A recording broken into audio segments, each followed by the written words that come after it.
नमस्कार दोस्तों, मेरा नाम है विमल सिंह बालाजी श्री अड्डा में आपका स्वागत है। लेखपाल के लिए हम आपको जैसे कि प्रैक्टिस सेट करा रहे हैं, प्रश्न आपके यूपी टेट, सुपर टेट सभी एग्जाम के लिए इंपॉर्टेंट है, तो उसी के अंतर्गत मैथ का आज हम प्रश्न देखेंगे। सेट नंबर 3 हमारा चल रहा था। इसी सेट के हमने इससे पहले हिंदी के प्रश्न देखे थे। साइड में बटन पिछला वाला वीडियो आपको मिल जाएगा। आज हम देखेंगे इसके मैथ के जो है वो प्रश्न सेट नंबर 3 के। चलिए शुरू करते हैं। लास्ट में क्वेश्चन हम आपसे भी पूछेंगे। प्रश्न आपका है कि एक पंखे पर कीमत 700 रुपए लिखी है, सर्दी के मौसम में छूट दी जाती है और उसे 625 रुपए में बेचा जाता है, तो छूट का परसेंटेज जो है वो कितना होगा? तो कैसे करेंगे आप इसे? 700 रुपए लिखिए पंखे पर कीमत और 625 रुपए में बेचा जा रहा है, तो कितना डिस्काउंट मिल रहा है? तो आप साफ साफ देख रहे हैं 75 रुपए का डिस्काउंट जो है यहाँ पर मिल रहा है। अब ये जो डिस्काउंट आपको मिल रहा है कि कितने पर आप निकालेंगे, तो आप कहेंगे जो कीमत दी जा रही है 700 रुपए लिखी है, तो बटे 700 और गुणे में जो है आपका 100। इस तरीके से आप सॉल्व कर सकते हैं, तो आप टोटल जितने वो डिस्काउंट यहाँ पर बात की जा रही है आसानी से निकाल सकते हैं। इसको सॉल्व करेंगे आप तो किससे काटेंगे? आप इसे आप 25 से काट सकते हैं सीधे-सीधे। 25 से काटेंगे या सबसे बढ़िया ये है कि इन दोनों जीरो से इन दोनों जीरो को काट लीजिए। अब 75/7 करेंगे तो 7 10 बार में जाएगा 70 के आस-पास, तो 10 दशमलव में आपका आंसर आएगा। तो 10.71 सबसे नज़दीक यही है। आप एकदम ना भी सॉल्व करें तो भी आप आंसर ये ऑप्शन जो है वो देखकर आंसर तक पहुँच सकते हैं। चलिए देखते हैं अगला प्रश्न। अच्छा, इसे आप x मान के भी कर सकते हैं कि मान लीजिए x% छूट दी जाती है, तब 700 का 100 माइनस x% वो 625 के बराबर होगा। फिर उसे आप सॉल्व करके वहाँ से x का मान निकालें। एक तरीका वो भी हो सकता है। अगला देखते हैं आपका कि ₹500 पर 40% की छूट और उसी राशि पर 36% और 5% की 2 अनुक्रमिक छूट के बीच में डिफरेंस जो है वो कितना होगा? अब ₹500 पर 40% की छूट तो ये अलग है, ये तो हम निकाल लेंगे। पर ये जो 36% और 5% की छूट दी जा रही है, सबसे पहले हम ये निकालेंगे कि लगातार अगर 2% छूट दी जा रही है, यानी कि अलग-अलग 2% हैं, डिस्काउंट दिया जा रहा है, तो ओवरऑल कितना डिस्काउंट जो है वो निकल कर के आएगा। तो इसके लिए हमने आपको फ़ॉर्मूला बताया है x प्लस वाई अपॉन में 100। जब भी 2 छूट दी जाएँ और ये केवल छूट के लिए नहीं है, ये क्वेश्चन ऐसे भी है कि एक आयत जो है उसकी लंबाई में इतने परसेंट कमी होती है, चौड़ाई में इतने परसेंट वृद्धि होती है, तो लंबाई और चौड़ाई की जगह आप x और y का मान रख सकते हैं। ऐसे ही जैसे आपका यहाँ पर आयत के संदर्भ में, ऐसे वर्ग के संदर्भ में, यानी 2 परसेंटेज की जब बात हो, एक कोई घट रहा हो, एक कोई बढ़ रहा हो, तो उसी के अकॉर्डिंग यहाँ पर प्लस माइनस का साइन भी हम बदल लेंगे। तो 36% और 5% की बात की गई, तो 36% की जगह x की जगह 36% रख दीजिए, यानी 36, y की जगह आप 5 रख दीजिए और दोनों ही आपके जो मान हैं वो डिस्काउंट है, तो आप ये कर लीजिए कि जो प्लस एक्स वाई है इसकी जगह यहाँ पर माइनस रख लीजिए। एक्स वाई जो है इसकी जगह आपका 36 एक्स का मान और वाई का मान आपका 5 और बटे में आपका जो है वो 100। अब इसको सॉल्व करेंगे, 36 में 5 जोड़ेंगे तो कितना होगा? तो 36 5 होगा आपका 41। यहाँ लिख दीजिए 41 प्लस, प्लस नहीं माइनस, माइनस 36 गुणे 5 करेंगे तो कितना होगा? तो 36 गुणे 5 आपका हो जाएगा 180। तो यहाँ पर आप क्या लिख सकते हैं? 180 और बटे में आपका 100। अब 100 से अगर आप काटेंगे, ये दोनों जीरो आपको हटेंगे और दशमलव यहाँ पे लग जाएगा। तो 41 माइनस 1.180 1.80 ये आपका निकल के आएगा। अब जब आप इसे घटा देंगे तो कितना बचेगा? 41 में से अगर 1 पूरा गया तो 40 बचेगा और 0.80 और गया तो 39.20 आपका बचेगा। तो 39.20 यहाँ से परसेंटेज में आपका निकल के आएगा, जब 36% और 5% की 2 क्रमिक छूट जो है वो दी जाती है। अब आप क्या करेंगे? ये तो आपने निकाल लिया कि ये छूट दी जाती है जब ये 2 अलग-अलग परसेंटेज हैं, पर ₹500 पर भी तो उसे 40% की छूट दी जा रही है। और अब देखिए क्या आपको थोड़ा-सा प्रश्न में ध्यान देना है कि इस ₹500 पर 40% की छूट तो देनी है, साथ ही साथ इस 39.20% जो है, इसकी भी छूट देनी है, क्योंकि इन दोनों की छूट के बीच का जो अंतर है, वो यहाँ पर जो है वो पूछा गया है। तो 500 का 40% आप निकालें, एक तरीका ये हो सकता है, ठीक है? और इसी 500 का आप 39.20 निकालें, एक तरीका ये होगा और इन दोनों का डिफरेंस जो आएगा, वो आपका आंसर हो जाएगा। अब इसमें एक और थोड़ा-सा आप और सॉर्ट कर सकते हैं, वो सॉर्ट क्या है कि आप अलग-अलग 40% और 39.2 0% ना निकाल करके डायरेक्ट इन परसेंटेज का ही डिफरेंस निकाल लीजिए। यानी इस 40% और 39.20% का अगर आप डिफरेंस निकालेंगे तो 0.80 आपका बचेगा, 0.80% क्योंकि जब आप अलग-अलग डिफरेंस निकालें या डायरेक्ट परसेंटेज का डिफरेंस निकाल लें, अब इसी का ही आप 500 का निकाल लें, ये आपका सीधे अंतर निकल कर के आ जाएगा। तो 500 गुणे 0.80 और बटे में आपका 100। इससे आप आसानी से आंसर तक पहुँच सकते हैं। 0 से कट जाएँगे दोनों 0, 5 को गुणा करेंगे इधर 0.80 को तो 5 8 जा होता है आपका 40 और ये दशमलव लग जाएगा यहाँ पर तो आपका 4 आ जाएगा। तो सी वाले ऑप्शन में 4 दे रखा है, ये आपका बिल्कुल सही हो जाएगा। चलिए बढ़ते हैं अगले प्रश्न की तरफ। अगला कह रहा है 4 समानुपात प्राप्त करने के लिए 2, 1, 5, 3 में कौन सी संख्या जोड़ी जाएगी? 3, 4, 2 या 1 ये आपको बताना है। तो 4 समानुपात प्राप्त करने के लिए यहाँ पर आप x जोड़ लीजिए और उसी x की वैल्यू यहाँ से निकल आएगी। तो पहली संख्या 2 है, मान लेते हैं उसमें x आपका जुड़ रहा है। इसी प्रकार आपका 1 है, तो ये आपका एक रेशियो का फॉर्म है। आपको समानुपात बनाना है ना, तो जब 2 अनुपात आपस में दूसरे 2 अनुपात से जो है वो 2 अनुपात का मतलब ऐसे समझिए x अनुपात y फिर समानुपात और दूसरे वहाँ पर कोई भी हो सकता है, z हो गया और a हो गया इस तरीके से। तो ये आपको इस फॉर्म में बनाना है आपको। तो जैसे 2 में आपने x जोड़ा है, ऐसे ही आप 1 में भी x जोड़ लीजिए 1 प्लस x समानुपात। समानुपात के बाद जो 5 है उसमें भी आप x जोड़ लीजिए और इसी प्रकार आपका जो अनुपात का साइन लगा के 3 में भी x जोड़ लीजिए। इस तरीके से आपने मान लिया कि वो संख्या जो जोड़ी जाएगी वो संख्या मान लिया x है और समानुपात के फॉर्म में भी हमने इसे बना लिया। अब आपको करना क्या है? अब आपको इस x की वैल्यू फाइंड करनी है। तो समानुपात में हम क्या करते हैं कि जो भी अनुपात में रेशियो दे रखा है, इसको आप बटे में रख के भी तिर्यक गुणा कर सकते हैं। जैसे 2 प्लस एक्स है, बटे में 1 प्लस एक्स और ये जो समानुपात वाला साइन है, ये आपका बराबर में आ जाएगा 5 प्लस एक्स और बटे में आपका 3 प्लस एक्स इस तरीके से आ जाएगा। अब आप इनको तिर्यक गुणा कर लीजिए। तिर्यक गुणा करने पर उधर 3 को 2 से गुणा करेंगे तो आपका 6 प्लस एक्स को 2 से गुणा करेंगे तो 2x आपका हो जाएगा प्लस इसी प्रकार जो ये दूसरा वाला x है इसको भी आप एक एक करके गुणा कर लीजिए। तो 3 को x से गुणा करेंगे तो 3x प्लस और x को x से गुणा करेंगे तो x स्क्वायर। इस तरीके से आपका एक बार गुणा हो जाएगा। अब बराबर में साइन लगा करके सेम चीज यहाँ पर भी तिर्यक गुणा कर लीजिए। और एक तरीका ये भी हो सकता है कि आप सिंगल सिंगल वैल्यू से गुणा कर लीजिए तो वैसे भी आपका आ जाएगा। और ऐसे ही आपको यहाँ पर इधर साइड भी तिर्यक गुणा करना होगा। अच्छा ये जो तरीका है ये इससे आप कर तो लेंगे, पर इससे थोड़ा-सा प्रश्न लेंदी हो जाएगा क्योंकि हमें समय बचाना होता है, तो हमें हर प्रश्न को कम से कम समय में करना होता है। तो इस तरीके से आप करेंगे नहीं। इसमें क्या होगा, दोनों साइड का जो आएगा उसमें कंपैरिज़न करेंगे और कंपैरिज़न करके जो आप x है उसकी वैल्यू निकालेंगे। हम एक और इससे बेहतर तरीका समझते हैं। देखिए क्या होता है समानुपात में, जैसे ये दोनों वैल्यू आपको दे रखी हैं, 4 वैल्यू होती है समानुपात में। यहाँ पर एक रेशियो लिखा है, एक यहाँ पर लिखा है और एक यहाँ पर समानुपात का बीच में साइन है और ये दोनों आपस में अनुपात में है और यहाँ पर कोई वैल्यू और यहाँ पर वैल्यू। समानुपात में हम क्या देखते हैं कि बीच वाली जो संख्या का गुणनफल होता है, वो बाहर वाली संख्या का गुणनफल के जो है वो बराबर होता है। तभी तो हमने इसको बटे में रख के आपको बताया कि इसको आपने इसके बटे में रखा, इसने इसको यानी कि इसके बटे में ये वाली बाद वाली संख्या आपने रखी है। तो इस चीज़ को ऐसे भी समझिए कि जैसे लिखा है 2:3 समानुपात 4 जो है वो 2। अब इसको आपको जो ऊपर वाली संख्या लिखी 2, 1, 5, 3 इनको समानुपात में बनाना है, तो इनको आप इस तरीके से समानुपात में बनाएँगे। अच्छा जो संख्याएँ लिखी हैं चलिए उन्हीं को लिख लेते हैं, यहाँ पर 1 लिख लेते हैं, यहाँ पर 5 लिख लेते हैं और यहाँ पर 3 यही चारों लिखी हैं। अब अगर बीच वाली संख्याओं को गुणा करेंगे तो 5 और 1 का गुणा कितना होगा? 5 होगा। बाहर वाली संख्याओं का गुणा करेंगे तो कितना होगा? 2 तियाँ कितना होता है? 6 होगा। तो ये क्या आपस में बराबर हैं? नहीं बराबर हैं। तो यही चीज़ आपको बराबर करनी होती है, समानुपात वाली जो संख्या है उसको बनाने के लिए। तो अब यही पूछा गया है इनमें कि कौन-सी ऐसी संख्या जोड़ दी जाए जिससे कि वो जो है वो समानुपात में हो जाए। अगर आप यहाँ पर पहला ही ऑप्शन उठा लेंगे 3 वाला, तो यहाँ पर 3 जोड़ेंगे 2 में तो 5 हो जाएगा, ऐसे यहाँ पर 4 हो जाएगा, ऐसे यहाँ पर 5, 6, 7, 8 हो जाएगा और यहाँ पर देखेंगे तो 6 हो जाएगा। अब 8 4 जा 32 और 5 6 जा 30 बराबर नहीं आ रहा है दोनों, तो पहला ऑप्शन बिल्कुल कट जाएगा। तो इस तरीके से आप बहुत ही स्पीड में और जल्दी से इन चारों ऑप्शन को चेक कर लेंगे। वैसे आप देखेंगे जितनी बड़ी संख्या जोड़ेंगे, उतना बड़ा मान निकल के आएगा, बराबर करने में दिक्कत होगी। तो छोटे वाले नंबर से हम चेक करें, अगर सब में हम 1 को जोड़ दें, 2 में 1 जोड़ेंगे तो 3 आएगा, यहाँ जोड़ेंगे तो आपका 4 आएगा।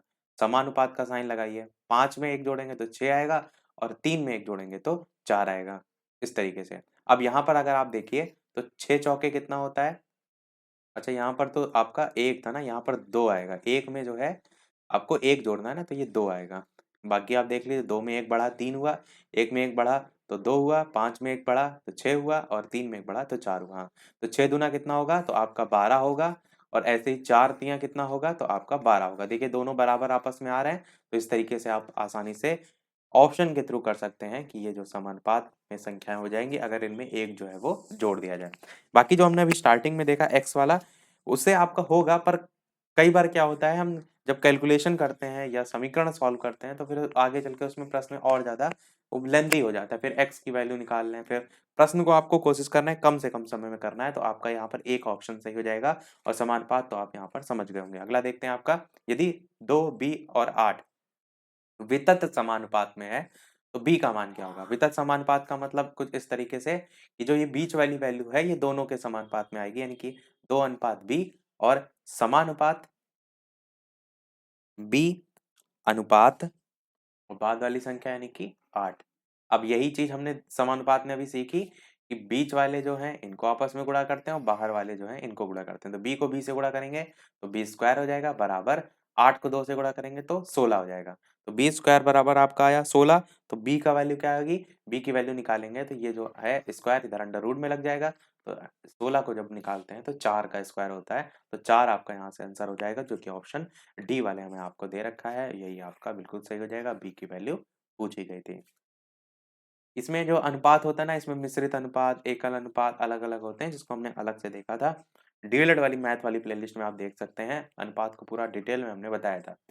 अगला है 33.3 का स्क्वायर माइनस 10.3 का स्क्वायर, इसका बटे में 23, इसका मान क्या होगा? तो इसका मान निकालने के लिए आप क्या करेंगे? ऊपर जो वैल्यू दे रखी है, चाहे तो आप इसका स्क्वायर करें, फिर इसका स्क्वायर करें, फिर घटाएँ, या सबसे अच्छा आप देखिए तो ये ए स्क्वायर ये आपका बन रहा है माइनस ये जो है आपका बी बन रहा है। ए स्क्वायर माइनस बी स्क्वायर का फॉर्मूला आपका बन रहा है, तो बस आपका जो फॉर्मूला बन रहा है उसी फॉर्मूले में लिख दीजिए। तो ए फॉर्मूला क्या होता है? ए प्लस बी ए माइनस बी। ए स्क्वायर माइनस बी स्क्वायर का फॉर्मूला क्या होता है? ए प्लस बी ए माइनस बी। यानी अगर इसको आप खोलेंगे तो 33.3 में एक बार 10.3 को जो है वो जोड़ दीजिए, और इसी प्रकार 33.3 में 10.3 को जो है एक बार घटा दीजिए। ये आपका जो है वो फॉर्मूला होता है किसका? ए स्क्वायर माइनस बी स्क्वायर का। और बटे में आपका जो 23 है वो वैसे ही रहेगा। ये आपस में मल्टीप्लाइड में है दोनों संख्याएं। अब 33.3 में 10.3 जोड़ेंगे तो देखिए 33 में 10 जोड़ेंगे तो 43 होगा 43, और 0.3 है तो 43.6 हो जाएगा। 43.6 आपका ऊपर होगा, और यही अगर घटाएंगे 43.6 गुणे 33.3 में से 10.3 घटाएंगे तो 33 में से 10 घटाएंगे तो आपका 23 बचेगा, और 0.3 में से 0.3 कट गया तो कुछ नहीं बचेगा, यानी कि 23 बचेगा, और बटे में आपका 23 आ जाएगा। अब बटे वाला 23 इससे कट जाएगा तो आंसर आपका क्या आ गया? 43.6, जो कि ए वाले ऑप्शन में दे रखा है आपका।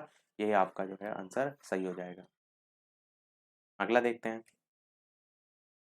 अगला कह रहा है निम्नलिखित श्रृंखला जो है 10, 25, 45, 54, 60, 75, 80 इनमें से विषम संख्या आपको जो है वो बतानी है। तो बताइए कौन सी इनमें से विषम संख्या है? 54 है, 75 है, 10 है या 45 है? इस चीज को ध्यान दीजिएगा, विषम संख्या मतलब ये सम विषम वाला नहीं पूछा गया है। ये सम विषम वाला सम विषम जो है ये नहीं है आपका। ये मतलब कहने का है कि ये ऊपर देखिए एक सीरीज दे रखी है, एक श्रृंखला दे रखी है, इनमें से विषम कौन सा, इनमें से अलग कौन सा है, भिन्न कौन सा है। अब यहाँ पर अगर आप देखेंगे तो 10, 25, 45, 54, 60, 75, 80 इस तरीके से चल रहा है। तो जितने भी आपको मान देखने को मिल रहे हैं ये सब क्या है? 5 से विभाज्य संख्याएं दे रखी हैं, परंतु एक संख्या ऐसी है जो 5 से विभाज्य नहीं है, और वो आपके 4 ऑप्शन में से 54 देखिए दे रखी है। तो ये आपका आंसर यहाँ से सही होगा। सम विषम वाला इसको समझने की गलती ना करिएगा।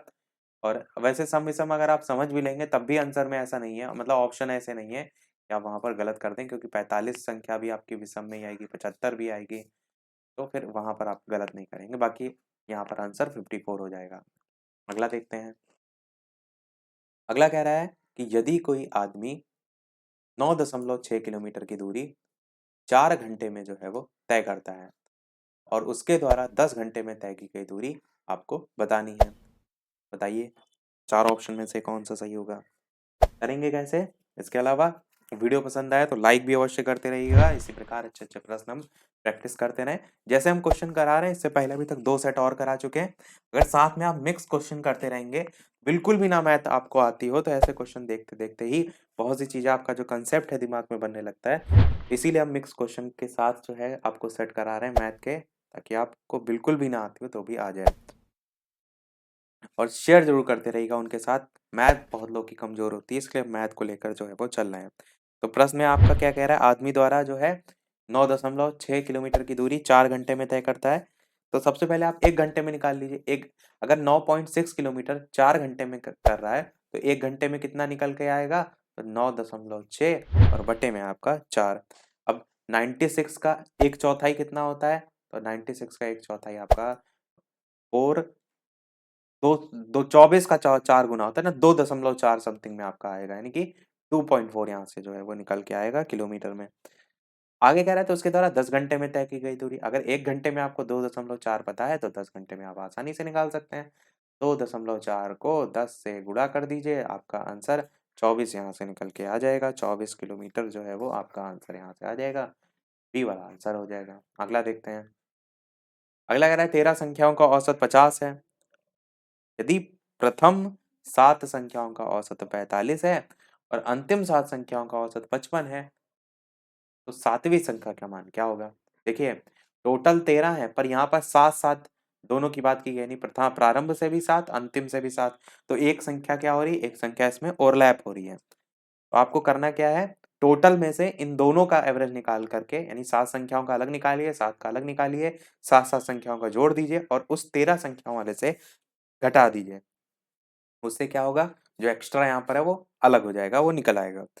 कैसे करेंगे? 7 संख्याओं का औसत 45 है, तो 7 गुणे 45 प्लस 7 संख्याओं का औसत 55 है, यानी कि 7 गुणे 55।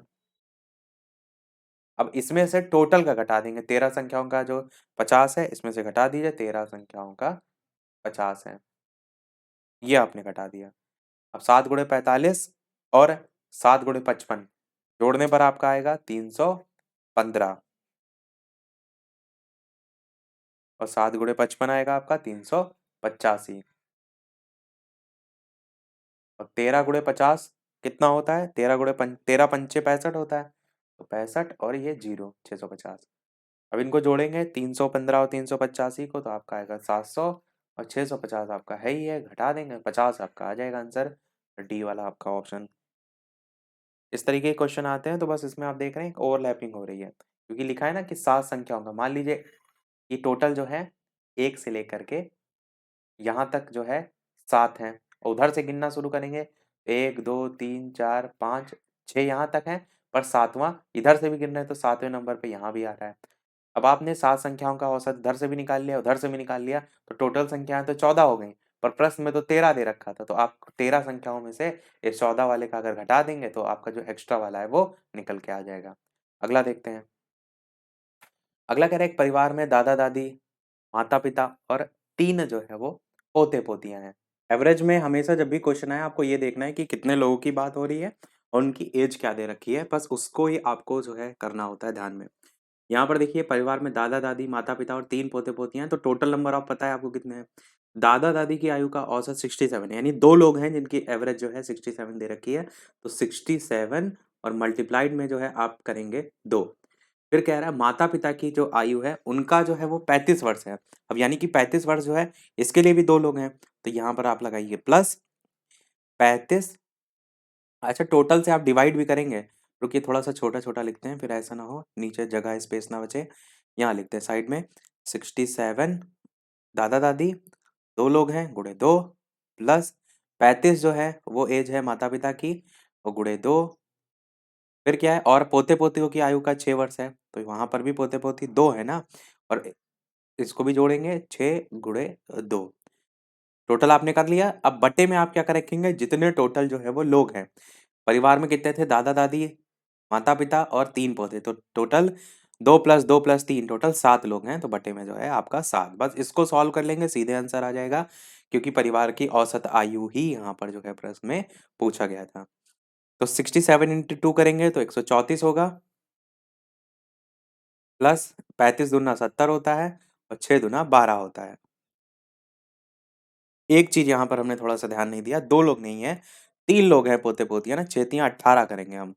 टोटल 7 सही लिखा है, यहाँ पर लिखा है ना कि 3 पोते-पोतियाँ हैं। इस चीज़ को ध्यान दीजिए, तो यहाँ पर 3 पोते-पोतियाँ और उनके जो ऐज है वो 6 है। पोते-पोती के हिसाब से यहाँ पर जल्दी में हमने 2 लिख दिया था, तो पोते-पोतियाँ कितनी है? 3 है, इसलिए 3 रखेंगे, तो 6 तियाँ 18 बटे में आप रखेंगे जो है वो 7। अब 134 प्लस 70 प्लस 18, इधर अगर लास्ट वाली संख्याओं को जोड़ेंगे तो 8 4 आपका होगा 12, यहाँ 2 लिखेंगे, ऊपर 1 हासिल लगेगा। उसके बाद इनको जोड़ेंगे तो 7 1 8 और उधर 13, टोटल जोड़ने पर आपका 22 आएगा, यानी कि 222 और बटे में आपका 7। इसको सॉल्व करेंगे तो आपका इन चारों में से 31 सही 5/7 वर्ष जो है आपका, जो डी वाला ऑप्शन दे रखा है ये आ जाएगा, यही आपका जो है यहाँ पर सही हो जाएगा। चलिए देखते हैं अगला प्रश्न। अगला है, निम्नलिखित किस गुणक से संख्या में 17% की वृद्धि होगी, ये आपसे यहाँ पर पूछा गया है। कहने का मतलब है कि आप कोई वैल्यू मान लीजिए, जैसे मान लीजिए हम x मान लेते हैं और उसमें 17% की वृद्धि, यानी प्लस और x का 17%। तो यहाँ पर जो x की वैल्यू है वो निकालनी है। x का 17% यानी 17/100% लगा ना, तो 17/100। 17 को x से गुणा करेंगे तो 17x हो जाएगा। यहाँ पर 1 ले लेंगे। अब यहाँ पर अगले स्टेप में 100 नीचे एलसीएम लेंगे। एक 100 बार में जो है आपका जाएगा, तो 100 को x से गुणा करेंगे तो 100x प्लस 100 51 होता है, तो 1 को उधर 17 से गुणा करेंगे तो 17x। अब यहाँ पर इसको आप सॉल्व करेंगे तो 117x ऊपर हो जाएगा और बटे में आपका 100 हो जाएगा। क्या होगा? 117x बटे में आपका 100। निकालना क्या है? x की वैल्यू निकालनी है।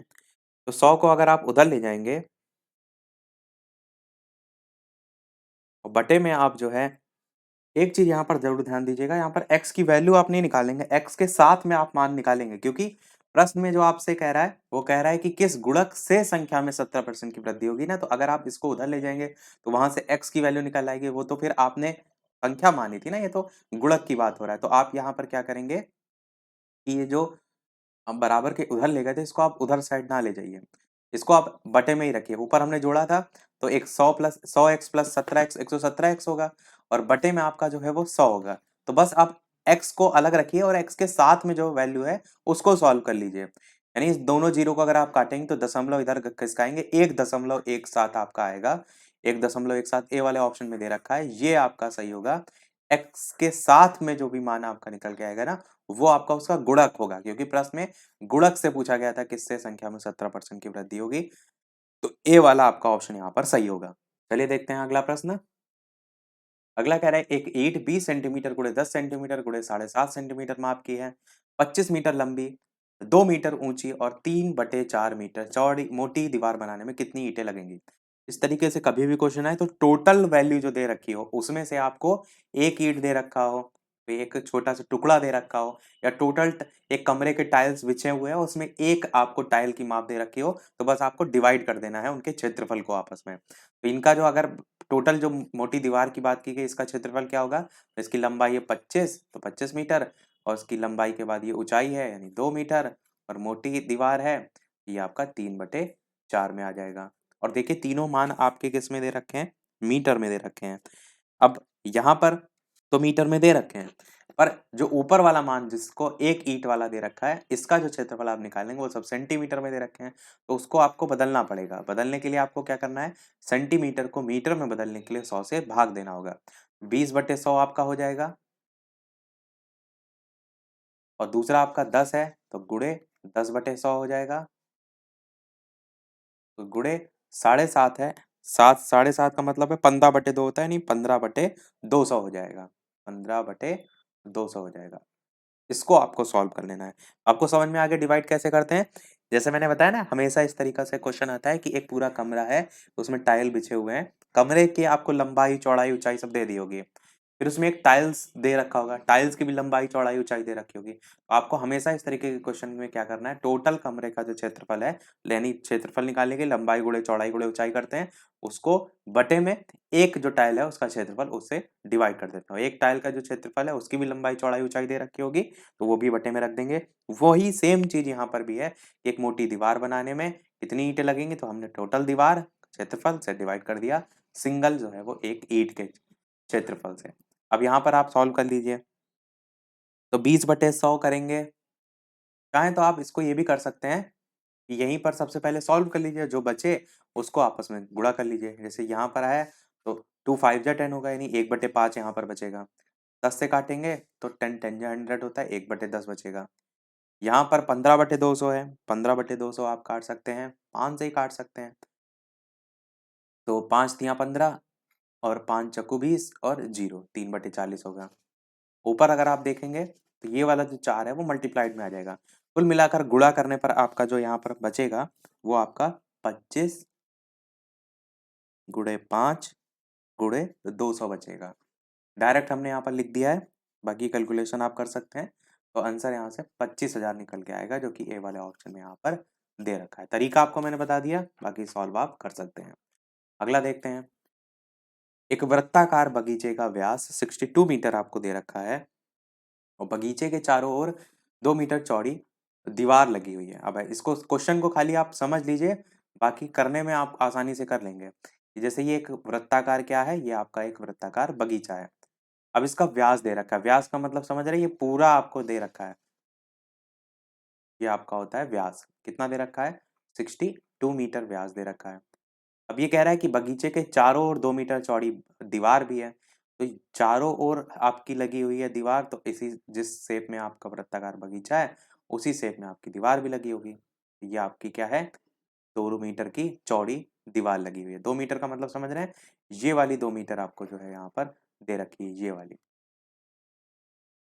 फिर दीवार द्वारा घेरी गई भूमि का क्षेत्रफल क्या है, मतलब निकालना क्या है, ये वाला जो बाहर वाला एरिया है ये निकालना है आपको। तो सबसे पहले आपको क्या करना है, सबसे पहले जो अंदर वाला आपको वृत्ताकार बगीचा दे रखा है उसका त्रिज्या आपको निकालनी होगी। तो 62 अगर पूरा व्यास है तो त्रिज्या कितनी होगी, 31 हो जाएगी। तो आपकी केवल 31 जो है वो यहाँ से यहाँ तक हो जाएगी, जो कि क्या होगी, त्रिज्या होगी, और ये मीटर में होगी। त्रिज्या हमने क्यों निकाला, सबसे पहले आप क्या करेंगे कि जो ये पूरा बगीचा है, जैसे मान लीजिए यहाँ से यहाँ तक आपका बगीचा है और इसके आगे ये दीवार लगी हुई है, तो हम क्या करेंगे, सबसे पहले पूरा जो बगीचा है इसका टोटल का जो है वो क्षेत्रफल निकालेंगे। इसके लिए यहाँ तक हमने 31 निकाला है, यहाँ से लेकर यहाँ तक 31 निकाला है, तो इसको लेंगे और यहाँ से लेकर के यहाँ तक जो है आपका ये जो 2 मीटर है उसको लेंगे, तो ये पूरा हमारा एरिया निकल के आएगा। फिर इस टोटल में से अगर हम जितना एरिया बगीचे का है, स्टार्टिंग वाला है, इतना वाला स्टार्टिंग वाला, इसको घटा दें तो आपका बचेगा क्या, तो आप कहेंगे ये आखिरी वाला बचेगा। और यही चीज तो हमें यहाँ पर निकालनी है कि दीवार द्वारा घेरी गई भूमि का क्षेत्रफल कितना होगा, तो ये निकालना है। हम कुछ नहीं करेंगे, हम टोटल निकाल लेंगे और स्टार्टिंग का अलग से निकाल लेंगे और दोनों का डिफरेंस निकाल लेंगे, तो बचा हुआ यही आपका बचेगा। तो बस यही चीज हमें यहाँ भी करनी है। देखिए करते हैं इसको। तो टोटल का आपका क्षेत्रफल कितना निकल के आएगा, क्षेत्रफल क्या होता है वृत्त का, पाई आर स्क्वायर होता है। तो पाई आर की वैल्यू क्या है, एक तो आपका 31 मीटर है, तो 31 और साथ में 2 मीटर भी है प्लस 2, दोनों को हम साथ में लेंगे और आर स्क्वायर होता है, यानी कि ये इसका स्क्वायर हो जाएगा। तो ये पूरी क्या है, ये पूरी त्रिज्या है। ये हमने 2 मीटर बनाई नीचे है, पर आप इसको समझ रहे हैं, ये यहीं इसी के सामने अगर आ जाएगी तो ये आपकी क्या हो जाएगी, पूरी त्रिज्या हो जाएगी। तो इसको हमने पूरा त्रिज्या मान के टोटल निकाल लिया। अब इसमें से हम घटाएंगे क्या, हम इसमें से स्टार्टिंग का जो बगीचा है केवल 31 मीटर वाला वो घटा देंगे। तो उसके लिए भी क्षेत्रफल उसका घटाएंगे, तो पाई और आर की वैल्यू क्या हो जाएगी, 31 और स्क्वायर, पाई आर स्क्वायर होता है। तो टोटल में से 31 वाला घटा देंगे। अब यहाँ से निकल के क्या वैल्यू आएगी, निकल के एरिया ये वाला आएगा जितना आप यहाँ पर बाहर जो है वो देख रहे हैं। तो अब इसमें घटाइए, 31 में 2 जोड़ेंगे तो 33 होगा, पाई 33 का स्क्वायर, तो स्क्वायर बाहर लगा देते हैं, 33 का स्क्वायर माइनस पाई 31 का स्क्वायर। अब यहाँ पर देखिए दोनों में क्या कॉमन है, दोनों में पाई कॉमन है, तो हम पाई जो है वो ले सकते हैं कॉमन। पाई अगर कॉमन ले लेंगे तो ब्रैकेट में क्या बचेगा, 33 का स्क्वायर माइनस 31 का स्क्वायर। ये अलग अलग स्क्वायर हैं, 33 का स्क्वायर और 31 का स्क्वायर, ऐसे आपका बचेगा। अब 33 का स्क्वायर 31 का स्क्वायर किसका फॉर्मूला बन रहा है, ए स्क्वायर माइनस बी स्क्वायर का। ऐसा नहीं कि जरूरी कि आप फॉर्मूला लगाएं, आप 33 का स्क्वायर अलग कीजिए, 31 का स्क्वायर अलग कीजिए, दोनों को आपस में घटाइए, तब भी मान वही आएगा। पर 33 का स्क्वायर 31 का स्क्वायर करने में जो आपको समय लगेगा वो समय आपका बचाएगा या फॉर्मूला। फॉर्मूला क्या होता है, ए प्लस बी ए माइनस बी, जब ए स्क्वायर माइनस बी स्क्वायर का होता है। तो पाई तो ऐसे रहेगा 33 प्लस 31 एक ब्रैकेट में और 33 माइनस 31 एक ब्रैकेट में। 33 में से 31 जोड़ेंगे तो आपका 64 आएगा और 33 में 31 घटाएंगे तो 2 आएगा। तो आपका क्या आएगा यहाँ से निकल करके 64 पाई गुड़े 64 गुड़े 2। 64 दूना कितना होता है, 128 होता है, और एक साथ में पाई भी है तो 128 पाई वर्ग मीटर आपका आंसर हो जाएगा। तो देखिए कितनी आसानी से गुणा करके आ गया। अब वही आप 33 का स्क्वायर करते सोचिए, उसमें समय लगता, फिर 31 का स्क्वायर करते हैं उसमें समय लगता, फिर 33 के स्क्वायर से 31 के स्क्वायर को घटाते तब जाकर कहीं आता, तो वो आपका थोड़ा-सा प्रोसीजर लेंथी हो जाता है। तो कर आप ऐसे भी सकते हैं अगर आपको फॉर्मूला नहीं आता रहा। तो आंसर हो जाएगा 128। बढ़ते हैं अगले प्रश्न की तरफ, जो कि हमारा इस वीडियो का लास्ट प्रश्न होगा। इसके बाद एक प्रश्न हम आपसे भी पूछेंगे, जैसे कि सभी वीडियो में हम आपसे एक-एक प्रश्न पूछते हैं। प्रश्न आपका है 22 सेंटीमीटर गुणे 10 सेंटीमीटर में आपका एक कागज है, उसको इस प्रकार मोड़ा जाता है कि 10 सेंटीमीटर की ऊंचाई का लंबवृत्तीय बेलन बन जाता है, तो उस बेलन का आयतन क्या होगा। अब समझिए, ये जो है आपका कागज है, कह रहा है 22 सेंटीमीटर लंबा है, तो जाहिर सी बात है लंबाई आपकी इसकी ज्यादा है, और 10 सेंटीमीटर चौड़ा यानी कि चौड़ाई जो है इसकी कम है। अब देखिए ये चीज दे रखी है, ये एक आकृति कैसी बन रही है, ये एक आकृति आयत की बन रही है, जैसी माप दे रखी है, पर आकृति से आपको कोई लेना देना नहीं है, क्योंकि प्रश्न में कह रहा है जब आप इसको मोड़ेंगे, तो जब आप मोड़ेंगे तो इस तरीके से आप मोड़ेंगे। मोड़ने पर क्या हो रहा है कि 10 सेंटीमीटर की ऊंचाई का लंबवृत्तीय बेलन बन जाता है। यानी ये जो आप देख रहे हैं ना, अगर इधर से इधर मोड़ेंगे तभी तो ये ऊंचाई बनेगी। तो कुछ इस तरीके से आपका ये बेलन बनेगा, जिसमें आपका जो मान होगा, ये जो है हाइट जो होगी, ये कितनी बन जाएगी, ये बन जाएगी 10 सेंटीमीटर की। इतना आपको समझ में आया होगा। साथ ही साथ जो 22 सेंटीमीटर आप देख रहे हैं जो कि आयत की चौड़ाई थी, जब आप इसे नीचे वाला हिस्सा, यही तो आपका है, जब आप ऐसे कोई चीज़ है इसको फोल्ड कर दें, कोई एक ऐसा है और इसको अगर मोड़ कर आप ऐसे बना दें, तो ये क्या बन जाती है, इसकी परिधि बन जाती है। तो वही चीज़ है यहाँ पर भी, जो बेलन में नीचे वाला गोल हिस्सा ऊपर वाला गोल हिस्सा आएगा, वो इसकी क्या हो जाएगी, वो उसकी परिधि हो जाएगी। तो आपको समझ में आ गया होगा ये भी कि बेलन का जो ऊपर वाला ये आएगा, इसकी परिधि कितनी है, ये आपकी 22 सेंटीमीटर आएगी, क्योंकि इस आकृति को, इस कागज का जो है, इसी को मोड़कर जो है बेलन बनाया गया है। दो चीजें आपको समझ में आ गई, ये इसकी ऊंचाई और ये जो है इसकी परिधि। सारी चीजें रफ कर रहे हैं, अब समझिए लिख करेंगे कैसे। सबसे पहले परिधि हमने बताया कितनी है, 2 पाई आर है, तो 2 पाई आर बराबर कितना होगा, 22 सेंटीमीटर होगा। अब जब ये हमें पता है 22 है, तो क्या हम यहाँ से आर नहीं निकाल सकते, निकाल सकते हैं। तो आर की वैल्यू निकालेंगे तो आपका क्या आएगा, वैसे आप 22/7 का मान भी रख सकते हैं साथ में, तो गुणे 22/7 गुणे आर बराबर 22।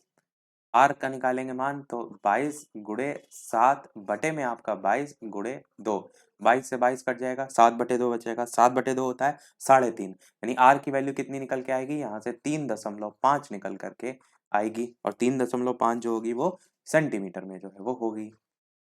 अब बेलन का पूछा क्या गया है, बेलन का आयतन कह रहा है, बताइए बेलन का आयतन आप जानते हैं क्या होता है। बेलन का आयतन क्या, सभी जितने भी सूत्र हैं वो आपको जरूर रटे होने चाहिए। कई बार ऐसे सरल से सरल क्वेश्चन आ जाते हैं जो कि डायरेक्ट फॉर्मूला बेस्ड होते हैं, तो वो आप तभी कर पाएंगे जब फॉर्मूले रटे होंगे। तो बेलन का आयतन का फॉर्मूला होता है पाई आर स्क्वायर एच होता है। तो पाई को ऐसे रहने दीजिए, आर की वैल्यू क्या है, अच्छा फॉर्मूला यहाँ लिख भी देते हैं, चलिए पाई आर स्क्वायर एच। आर की वैल्यू क्या है, तो हमने 3.5 निकाली है, 3.5 गुणे 3.5 ऐसे कर लीजिए। अच्छा, ये भी आप कर सकते थे कैलकुलेशन को सॉल्व करने के लिए, कि जो 7/2 था उसको ही डायरेक्ट रख देते हैं, और जैसे पॉइंट में आप वैल्यू सॉल्व करेंगे उससे अच्छा है 7/2 वैसे करके भी सॉल्व कर सकते थे। कुल मिलाकर आपको कैलकुलेशन सॉर्ट करनी होती है। एच क्या होगी, एच हो जाएगी ये 10 सेंटीमीटर, क्योंकि कह रहा है ना कि जब मोड़ा जाता है तो हाइट जो है वो 10 सेंटीमीटर बन जाती है, गुणे में 10। अब पाई की जो वैल्यू है यहाँ पर आप 22/7 रख लीजिए। 22/7। और सॉल्व करने के लिए आप 3.5 की जगह ये जो 7/2 बचा हुआ था ना, इसको ही डायरेक्ट रख दीजिए। तो 7/2 और यहाँ भी 7/2। अब आसानी से सॉल्व हो जाएगा। जैसे 2 से काटेंगे इसे तो 2 एक अन्नम 2, 2 एक अन्नम 2, 2 से काटेंगे इसे तो 2 पंचे 10, 7 से काटेंगे तो 7 से 7 ये कट जाएगा। तो बचा क्या, 11 गुणे 7 गुणे 5। तो 11 गुणे 7 गुणे 5 आपका हो जाएगा तो 77 आएगा। 11 गुणे 7 और 77 पंचे होता है 385। पहला वाला ऑप्शन यहाँ पर 385 सेंटीमीटर स्क्वायर जो है आपका सही हो जाएगा। तो समझ में आपको आ गया होगा। इस तरीके के क्वेश्चन आपके पूछे भी जाते हैं, आपको आना जरूर चाहिए। चलिए अब एक प्रश्न आपके लिए भी, जैसे कि सभी वीडियो में हम आपसे एक न एक प्रश्न पूछते हैं, इसके अलावा वीडियो अभी तक आपने लाइक ना किया हो, आपके लिए इतनी सारी मेहनत की जा रही है, तो एक लाइक तो आपका वीडियो पर बनता ही है। लाइक भी जरूर करते रहिएगा। चैनल पर नए हो, पहली बार वीडियो देख रहे हो तो सब्सक्राइब करके अवश्य जुड़ जाइएगा। और टेलीग्राम चैनल से नहीं जुड़े हो, लिंक आपको डिस्क्रिप्शन में मिल जाएगी। बालाजी स्टडी अड्डा सर्च करके भी जुड़ सकते हैं। ये आपका इस वीडियो का प्रश्न है, सॉल्व कीजिए, कोशिश कीजिए। सही गलत जो भी आंसर आ रहा है जरूर टाइप कीजिए, क्योंकि जब तक आप गलत नहीं करेंगे क्वेश्चन तब तक आपको सही नहीं आएगा। तो कोशिश जरूर कीजिएगा। एक वृत्त की 17√3 सेंटीमीटर लंबाई है, जिसकी जीवा केंद्र पर 120 डिग्री का कोण बनाती है, तो वृत्त की त्रिज्या क्या होगी। ए ऑप्शन है 15 सेंटीमीटर, बी ऑप्शन है 17√2 सेंटीमीटर, सी ऑप्शन है 17√3 सेंटीमीटर और डी ऑप्शन है 17 सेंटीमीटर। इन चारों में से कौन सा सही होगा, अपना आंसर वीडियो के मेन कमेंट में टाइप करके बताइएगा। लाइव टाइमिंग 2 है, दोपहर के 3 बजे और शाम के 8 बजे लाइव आकर भी वीडियो आप देख सकते हैं, प्रश्नों की प्रैक्टिस कर सकते हैं। तो आज की वीडियो में इतना ही रखते हैं, मिलते हैं अगले वीडियो में कुछ नए प्रश्नों के साथ, नए टॉपिक के साथ। और साथ ही साथ वीडियो को समाप्त करने से पहले सभी को एडवांस में हैप्पी न्यू ईयर। मिलते हैं, तब तक के लिए नमस्कार, जय हिंद।